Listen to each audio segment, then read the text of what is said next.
नमस्कार, जय जोहार। छत्तीसगढ़ न्यूज में आपका बहुत बहुत स्वागत है। चलिए देखते हैं आज की 25 फटाफट काम की और महत्वपूर्ण बड़ी खबरों को।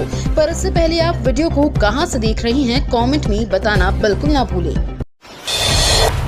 छत्तीसगढ़ में आबकारी विभाग की बैठक। सीएम विष्णुदेव साय ने दिए अवैध शराब की मैन्युफैक्चरिंग पर कंट्रोल के निर्देश। छत्तीसगढ़ के मुख्यमंत्री विष्णुदेव साय ने मंत्रालय महानदी भवन में आबकारी विभाग के अधिकारियों की एक बैठक बुलाई। इस बैठक में सीएम विष्णुदेव साय ने विभाग के कार्यों की समीक्षा की। साथ ही उन्होंने विभाग के अधिकारियों को कई जरूरी निर्देश भी दिए। बैठक में सीएम विष्णुदेव साय ने अधिकारियों को राज्य के बॉटलिंग यूनिट्स, होटल, आसवनियों, बार और क्लब के नियमित गहराई से जाँच करने का निर्देश दिया है। इनके साथ ही उन्होंने राज्य में अवैध शराब की मैन्युफैक्चरिंग, ट्रांसपोर्ट और सेल पर इफेक्टिव कंट्रोल के लिए कड़ी कार्रवाई करने का भी निर्देश दिया है। छत्तीसगढ़ में मार्च तक बनकर तैयार हो जाएंगे 40,000 पीएम आवास। नगरीय प्रशासन व विकास विभाग की राज्य नगरीय विकास अभिकरण ने 3 माह में 40,000 से अधिक आवासों को पूर्ण करने का लक्ष्य निर्धारित किया है। इसके लिए अधिकारियों को कार्यों में तेजी लाने के निर्देश दिए गए हैं। उप मुख्यमंत्री अरुण साव ने विगत मंगलवार को अधिकारियों की बैठक ली थी, जिसमें अधूरे कार्यों को लेकर नाराजगी जताई थी। उन्होंने अधूरे कार्यों को जल्द से जल्द पूरा करने के निर्देश दिए थे।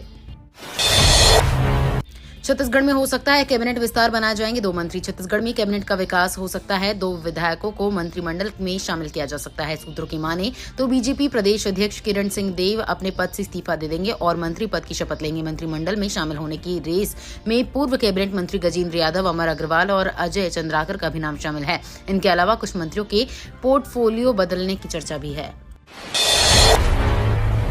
छत्तीसगढ़ की भूमि रिकॉर्ड डिजिटलीकरण को केंद्र सरकार ने सराहा। केंद्र सरकार द्वारा छत्तीसगढ़ सरकार को भूमि रजिस्ट्री प्रक्रिया को ऑनलाइन करने और इसे भूमि रिकॉर्ड से जोड़ने के लिए 150 करोड़ रुपए तथा विरासत रजिस्ट्री को डिजिटल कर आम जनता के लिए सर्च सुविधा उपलब्ध कराने के लिए 75 करोड़ रुपए दिए गए हैं। मुख्यमंत्री विष्णुदेव साय ने कहा है कि केंद्र सरकार द्वारा राज्य में भू अभिलेखों के डिजिटलीकरण कार्य की सराहना और इसके लिए दी गई प्रोत्साहन राशि हमारे लिए उत्साहवर्धक है।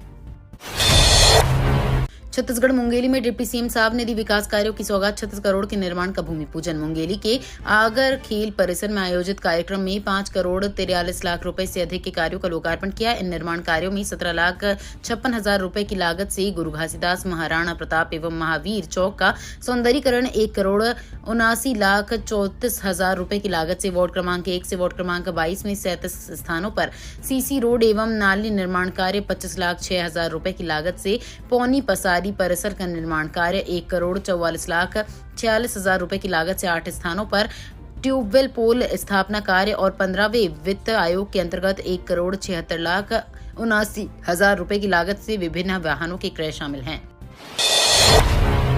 राशन कार्डधारियों के लिए बड़ी खबर। समय रहते नहीं करवाया काम तो होगा नुकसान। खाद्य विभाग की ओर से राशन कार्डों के नवीनीकरण का कार्य किया जा रहा है। सामान्य श्रेणी, APL, प्राथमिकता और अंत्योदय अन्न योजना के परिवार के राशन कार्डों के नवीनीकरण के लिए समय सीमा 28 फरवरी तक बढ़ाई गई है। वर्तमान में प्रचलित प्रत्येक राशन कार्ड धारक को नवीनीकरण करना अनिवार्य है। जन सुविधा को ध्यान में रखते हुए शासन द्वारा खाद्य विभाग के मोबाइल ऐप द्वारा घर बैठे आवेदन करने की सुविधा प्रदान की गई है। बिजली कटौती से परेशान ग्रामीणों ने किया चक्का जाम। छत्तीसगढ़ के रायगढ़ जिले में बिजली कटौती से परेशान होकर मार्ग पर आधा दर्जन से भी अधिक गांव के ग्रामीणों ने चक्का जाम शुरू कर दिया है। इससे सड़क के दोनों ओर वाहनों की लंबी कतार लग गई है। चक्का जाम कर रहे ग्रामीणों ने बताया कि घर घोड़ा क्षेत्र के कई गाँव में इन दिनों हाथियों का दल विचरण कर रहा है। इससे 1 सप्ताह से अधिक समय से बिजली कटौती की जा रही है। अब विद्यार्थियों की डिग्री में छपेगा फोटो। दुर्ग का एक कॉलेज होगा बंद। हेमचंद यादव विश्वविद्यालय की डिग्री अब पहले जैसे ज्यादा सुरक्षित होगी। पहले तक जहां विश्वविद्यालय की डिग्री में सिर्फ विद्यार्थी का नाम और कोर्स की जानकारियां हुआ करती थी, वहीं अब इसमें कैंडिडेट का फोटो भी लगा रहेगा। इसी तरह कैंडिडेट के पिता का नाम और जन्मतिथि जैसी जानकारियां भी लिखी रहेंगी। इससे हेमचंद यादव विश्वविद्यालय की डिग्री की क्लोनिंग आसान नहीं होगी। कार्य परिषद की बैठक में ये निर्णय लिया गया। इस बार अद्भुत होगा राजम कुंभ कल्प। सीएम ने तैयारियों को लेकर की बैठक। छत्तीसगढ़ के प्रयागराज के रूप में प्रसिद्ध राजम में 12 फरवरी से 26 फरवरी तक कुंभ का कल्प का भव्य आयोजन किया जाएगा। इस वर्ष ये अद्भुत धार्मिक और सांस्कृतिक आयोजन 52 एकड़ के नए प्रस्तावित मेला स्थल पर संपन्न होगा। मुख्यमंत्री विष्णुदेव साय ने मंत्रालय में राजम कुंभ कल्प की तैयारियों के संबंध में उच्च स्तरीय समीक्षा बैठक लेकर आवश्यक निर्देश दिए। मुख्यमंत्री विष्णुदेव साय की पहल पर निरंतर धान खरीदी का सिलसिला जारी। मुख्यमंत्री विष्णुदेव साय के मार्गदर्शन में प्रदेश के किसानों से सुगमता पूर्वक धान की खरीदी की जा रही है। वहीं धान खरीदी व्यवस्था पर वरिष्ठ अधिकारियों द्वारा लगातार मॉनिटरिंग की जा रही है। राज्य में 14 नवंबर से शुरू हुए धान खरीदी का सिलसिला अनवरत रूप से जारी है। अब तक लगभग 97.60 लाख मीट्रिक टन धान की खरीदी हो चुकी है। धान खरीदी के एवज में 19.34 लाख किसानों को बैंक लिंकिंग व्यवस्था के तहत 21,040 करोड़ रुपए का भुगतान किया गया है। धान खरीदी का ये अभियान 31 जनवरी 2025 तक चलेगी। पीएम मोदी ने ग्रामीण भारत महोत्सव का किया उद्घाटन। पीएम मोदी ने ग्रामीण भारत महोत्सव का उद्घाटन किया है। इस मौके पर उन्होंने कहा कि वो 2014 से गांव के लोगों की सेवा में लगे हैं। बता दें कि इस महोत्सव का विषय विकसित भारत 2047 के लिए एक समावेशी ग्रामीण भारत का निर्माण करना है और इसका उद्देश्य ग्रामीण भारत की उद्यमशीलता की भावना और सांस्कृतिक विरासत की सराहना करना है। पीएम मोदी ने नई दिल्ली के भारत मंडपम में इस महोत्सव का उद्घाटन किया। केंद्र सरकार ने किसानों को दिया नए साल का तोहफा, फसल बीमा योजना के लिए बढ़ाई राशि। प्रधानमंत्री नरेंद्र मोदी की अगुवाई में 2025 की पहली कैबिनेट बैठक में किसानों के लिए अहम फैसले लिए गए।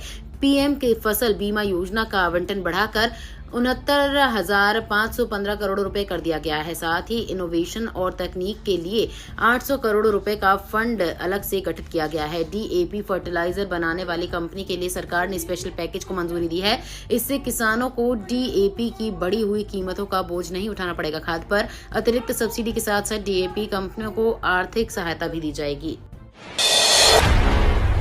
भारत सरकार ने छत्तीसगढ़ की भूमि रिकॉर्ड डिजिटलीकरण प्रयासों को सराहा। छत्तीसगढ़ सरकार की ग्रामीण और शहरी क्षेत्रों में भूमि अभिलेखों के डिजिटलीकरण और आधुनिकीकरण के लिए किए गए प्रयासों के केंद्र सरकार ने सराहना की है। छत्तीसगढ़ सरकार की पहल और इसकी सकारात्मक प्रभावों को देखते हुए केंद्र सरकार ने राज्य को 225 करोड़ रुपए की प्रोत्साहन राशि प्रदान की है। छत्तीसगढ़ सरकार को भूमि रजिस्ट्री प्रक्रिया को ऑनलाइन करने और इसे भूमि रिकॉर्ड से जोड़ने के लिए 150 करोड़ रुपए, साथ ही विरासत रजिस्ट्री को डिजिटल कर आम जनता के लिए सर्च सुविधा उपलब्ध कराने के लिए 75 करोड़ रुपए दिए गए हैं।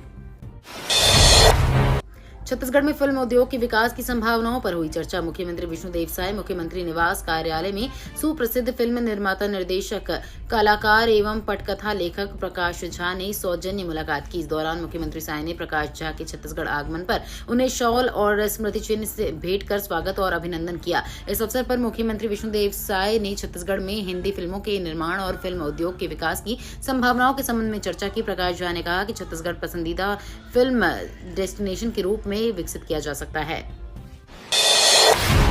रेल यात्रियों की बड़ी मुश्किलें, छत्तीसगढ़ से गुजरने वाली 6 ट्रेनें रद्द। रेलवे की ओर से दी गई जानकारी के मुताबिक दुर्ग उधमपुर एक्सप्रेस, बिलासपुर टाटानगर एक्सप्रेस समेत 6 ट्रेनें रद्द कर दी गई हैं। साथ ही 3 ट्रेनों के रूट बदले गए हैं। ऐसे में ट्रेनों के रद्द होने से यात्रियों को मुश्किलें बढ़ जाएंगी। रेलवे प्रशासन के मुताबिक रेलवे के अलग अलग जोन में इंफ्रास्ट्रक्चर डेवलपमेंट का काम तेजी से चल रहा है। इस पर दक्षिण पूर्व मध्य रेलवे और अन्य जोन में काम चल रहा है। 10 जनवरी से पहले छत्तीसगढ़ मंत्रिमंडल का विस्तार, 2 से 3 मंत्री लेंगे शपथ। छत्तीसगढ़ में मुख्यमंत्री विष्णुदेव साय के नेतृत्व वाली भाजपा सरकार का पहला मंत्रिमंडल विस्तार 10 जनवरी से पहले होने की संभावना है। सूत्रों के अनुसार 2 नए मंत्रियों को शपथ दिलाने की तैयारी चल रही है, जबकि हरियाणा के मॉडल पर तीसरे मंत्री को शामिल करने पर भी विचार हो रहा है। क्षेत्रीय संतुलन के मद्देनजर रायपुर, बिलासपुर और बस्तर से नए मंत्रियों के चयन की संभावना है। पीसीसी चीफ दीपक बैज बस्तर से पदयात्रा करेंगे शुरू। छत्तीसगढ़ कांग्रेस के प्रदेश अध्यक्ष दीपक बैज आज बस्तर से में पदयात्रा करेंगे। छग न्याय पदयात्रा खूंटपदर से जगदलपुर तक जाएगी। पीसीसी चीफ दीपक बैज 4 सूत्री मांगों को लेकर ही पदयात्रा करने जा रहे हैं, जिसमें नागनार स्टील प्लांट विनिवेशीकरण का विरोध किया जाएगा। वहीं एनएमडीसी मुख्यालय को बस्तर में लगाने की मांग करेंगे। सीएसआर मद से स्थानीय युवाओं को रोजगार की मांग करेंगे। साथ ही बस्तर के खूंटपटर में सुपर स्पेशलिटी अस्पताल को रद्द करने की मांग करेंगे।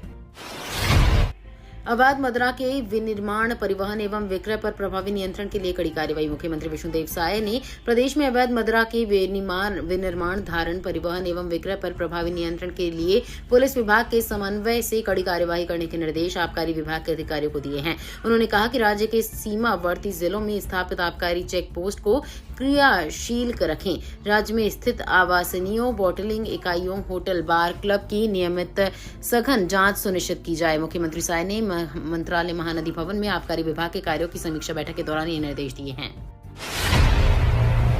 छत्तीसगढ़ पत्रकारों ने सिर पर उठाया छत्तीसगढ़ झुकी सरकार। छत्तीसगढ़ में पत्रकार मुकेश चंद्राकर की हत्या के बाद पत्रकारों ने जोरदार विरोध और धरना प्रदर्शन किया। मुकेश के हत्यारों को गिरफ्तार करो के नारों के साथ मीडिया कर्मियों ने साथ ही पत्रकार को अंतिम विदाई दी। नतीजतन सरकार को कार्रवाई करनी पड़ी। मामले में एक्शन में आए प्रशासन ने हत्यारों की गिरफ्तारी के बाद आरोपी ठेकेदार सुरेश चंद्राकर ने अवैध कब्जे को जमींदोज करने की कार्रवाई शुरू कर दी है। नीट एग्जाम में होगा बदलाव, पेपर लीक रोकने हाइब्रिड मोड में होगी परीक्षा।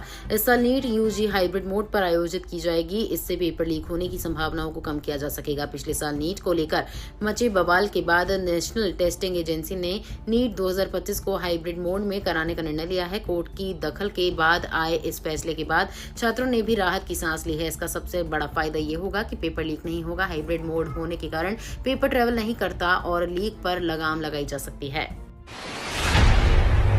बिलासपुर के इस स्टेशन में रुकेगी ये 10 एक्सप्रेस ट्रेनें। बिलासपुर के चकरभाटा में आयोजित चालीहा महोत्सव में शामिल होने वाले श्रद्धालुओं एवं रेल यात्रियों की सुविधा को ध्यान में रखते हुए रेलवे प्रशासन ने चकरभाटा स्टेशन पर 9 और 10 जनवरी को 10 एक्सप्रेस ट्रेनों का अस्थायी ठहराव निर्धारित किया है। ये ठहराव केवल 2 दिनों के लिए ही होगा। इन ट्रेनों का ठहराव रायपुर मंडल के चकरभाटा स्टेशन में 1 मिनट के लिए किया जाएगा। अब 10वीं पास भी रेलवे में पा सकेंगे। नौकरी लेवल 1 पदों के लिए नियमों में बदलाव। रेलवे बोर्ड ने रेलवे में ग्रुप डी की 32,438 नौकरियों की भर्ती के लिए शैक्षणिक योग्यता में बदलाव किया है। कोई भी 10वीं पास या TET, ITI, national council for vocational training द्वारा जारी नेशनल अप्रेंटिसशिप सर्टिफिकेट पाने वाला व्यक्ति इसके लिए आवेदन कर सकता है। इस नोटिफिकेशन से पॉइंट्समैन, असिस्टेंट ट्रैक मेंटेनर समेत कई पदों पर भर्ती की जाएगी। इसके लिए 23 जनवरी से 22 फरवरी तक ऑनलाइन आवेदन कर सकते हैं। राजधानी के 15 प्रमुख चौक चौराहों पर ट्रैफिक होगा दुरुस्त। राजधानी के 15 प्रमुख चौक चौराहों में ट्रैफिक व्यवस्था को दुरुस्त करने के लिए सड़क से अतिक्रमण हटाया जा रहा है। संयुक्त टीम वीआईपी रोड के अलावा शहर सड़कों को जहां से वृक्षों की वजह से यातायात संचालन में बाधा आ रही है, उन वृक्षों की छटाई करेगी। साथ ही रायपुरा ओवरब्रिज के नीचे वाली सड़कों में यातायात बाधित न हो, इसके लिए बोर्ड्स को हटाने की कार्रवाई की जा रही है और उन मार्गों को चौड़ा किया जाएगा। शंकर नगर क्षेत्र में सड़कों के किनारे लगे बिजली के पोल को हटाकर शिफ्ट किया जा रहा है। नेपाल का बच्चा बच्चा खाएगा, भारत की रोटी। केंद्र सरकार ने लिया अहम फैसला। भारत सरकार द्वारा निर्यात नीति में लचीलापन दिखाते हुए नेपाल में गेहूं के निर्यात की अनुमति दे दी गई है। बता दें कि केंद्र सरकार ने नेपाल को 2 लाख टन गेहूं निर्यात करने की अनुमति दी है। ये फैसला सरकार ने दोनों देशों के बीच खाद्य सुरक्षा और आपसी सहयोग को ध्यान में रखते हुए लिया है। सरकार ने इस फैसले से नेपाल में गेहूं की आपूर्ति बढ़ेगी। इसके साथ ही नेपाल की खाद्य वस्तुओं की कीमतों को नियंत्रित करने में भी मदद मिलेगी। भारत का एक द्वीप एक रिजॉर्ट प्लान, मालदीव को लगेगा झटका। भारत सरकार देश के अनएक्सप्लोर्ड आइलैंड के लिए योजना लाई है। भारतीय द्वीपों पर इंटरनेशनल लेवल का रिसोर्ट और टूरिज्म सेंटर डेवलप किया जाएगा। इससे भारतीयों के साथ ही विदेशी सैलानी भी आकर्षित होंगे। साथ ही प्राकृतिक पारिस्थितिकी तंत्र को भी संरक्षित किया जाएगा। निजी क्षेत्र के साथ मिलकर निर्जन द्वीपों को विकसित किया जाएगा। ऐसे 10 टापुओं की पहचान भी कर ली गई है। भारत में 1300 से ज्यादा द्वीप हैं। ये तो थी आज की बड़ी खबरें। अगर आपको न्यूज पसंद आई हो तो वीडियो को लाइक और शेयर करना बिल्कुल ना भूलें। धन्यवाद।